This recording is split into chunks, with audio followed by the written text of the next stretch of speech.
Hi, I'm Mark Sloboda, and this is The Real Politique.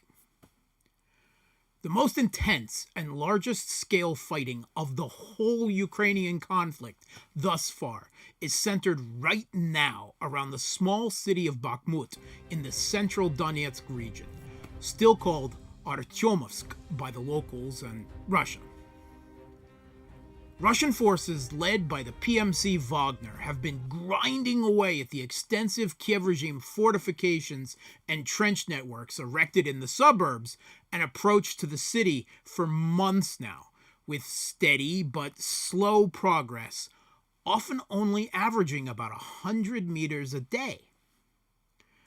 The Russian strategy has been to soften Ukrainian defenses with heavy artillery and rocket attacks, sometimes for weeks at a time, only moving in with their own infantry assault forces when the Kiev regime forces have been attritioned to a very high degree. According to even Kiev regime officials, Russian forces enjoy a 9-1 or greater artillery advantage in the area. Their own battlefield commanders report that the Russian artillery attacks in Bakhmut are the most intense of the conflict thus far. This has resulted in comparatively minimal losses on the Russian side and extremely heavy casualties on the Kiev regime's side, despite Zelensky's generals under orders to hold the city at all costs with no counting of lives lost, throwing reinforcements after reinforcements after reinforcements, often poorly trained and armed territorial defense and forced conscripts, into what has been frequently termed a meat grinder, or by former U.S. General Wesley Clark, a firebag, or even a bloody vortex by the New York Times. Western mercenary commanders on the ground have spoken of Kiev regime battalions routinely suffering attrition in excess of 70%, and Western media reports them suffering from 500 to 1,000 casualties a day just in Bakhmut. The Kiev regime's crack 93rd Mechanized Brigade was degraded to near nothing, and the handful of survivors pulled back in the last week. Hospitals in every city all the way to Kiev are full of injured and dying troops from Bakhmut. With this high casualty ratio in their favor, Russian forces have been largely content with their slow pace of advance, as it degrades and demilitarizes the Kiev regime in the most brutal and lopsided fashion. The more forces demilitarized here, the less to be demilitarized elsewhere, where they might have had a more advantageous defensive position. Recent weeks have seen Russian breakthroughs around Bakhmut, taking the high ground satellite settlements, first to the south and now the north, putting the city under Russian fire control, where Russian artillery cover the Kiev regime's last supply lines into the city. And Russian forces have now pushed into the residential area city proper in house-to-house fighting, with Kiev regime forces having once again turned every single building into a fire point and mini citadel that needs to be stormed. Regime forces have now also blown up rail bridges that lead from Bakhmut further west to Slavyansk, something only done when hope of holding out is lost. Their lives are now being spent for time to hastily erect new trenches and defenses in cities further back to the west. The recent Russian advances in Bakhmut, as Kiev regime counteroffensives elsewhere have petered out, due in no small part to the drain of reinforcements and supplies pulled from other fronts into the Bakhmut vortex, and the city's fall appearing to be just a matter of time, have led to a ridiculous amount of latter-day copium coming out of Western mainstream media outlets, suddenly downplaying the importance of the city, ubiquitously referring to the Russian focus on taking it as senseless, meaningless, pointless, and even offering no operational benefit. And bitter, pure, petulant copium is exactly what it is.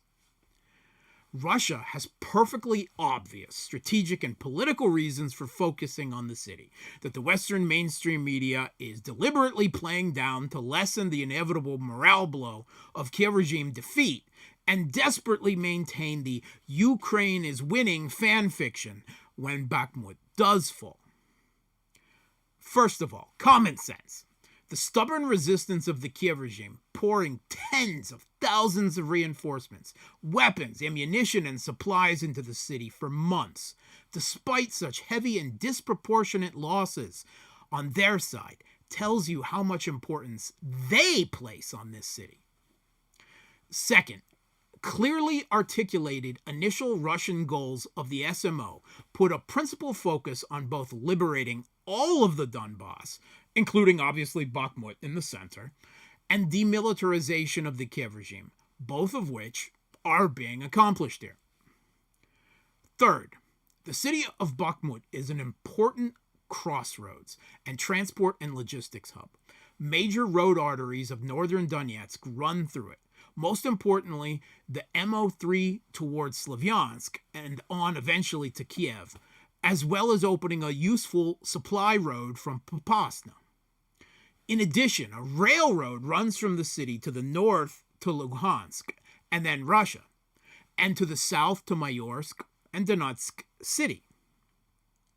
Fourth, Bakhmut is the center and linchpin of the second-to-last major Kiev regime fortified defensive line in the Donetsk region.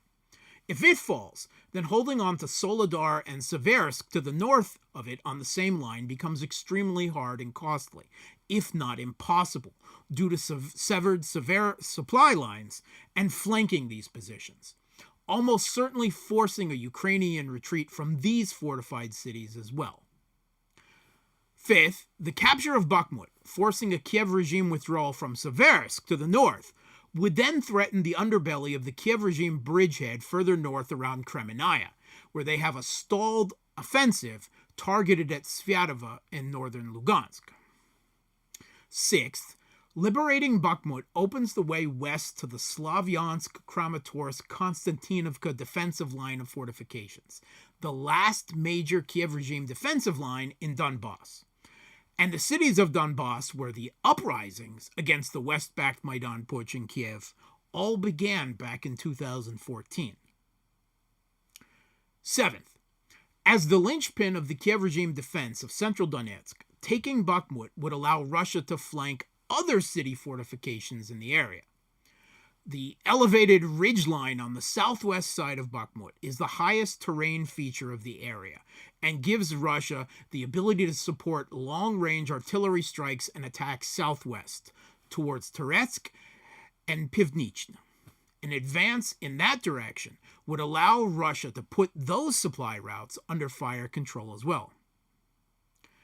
And eighth, control of the Bakhmut area would help secure the Seversky Donetsk Canal, which is essential to the water supply of the city of Donetsk, cut off by the Kiev regime since 2015. So, as you can see, there are plenty of reasons why Bakhmut has been called the key to Donetsk, and both sides have expended so much and so many lives in the months-long battle for this city. Absurd and bitter Western media copium notwithstanding.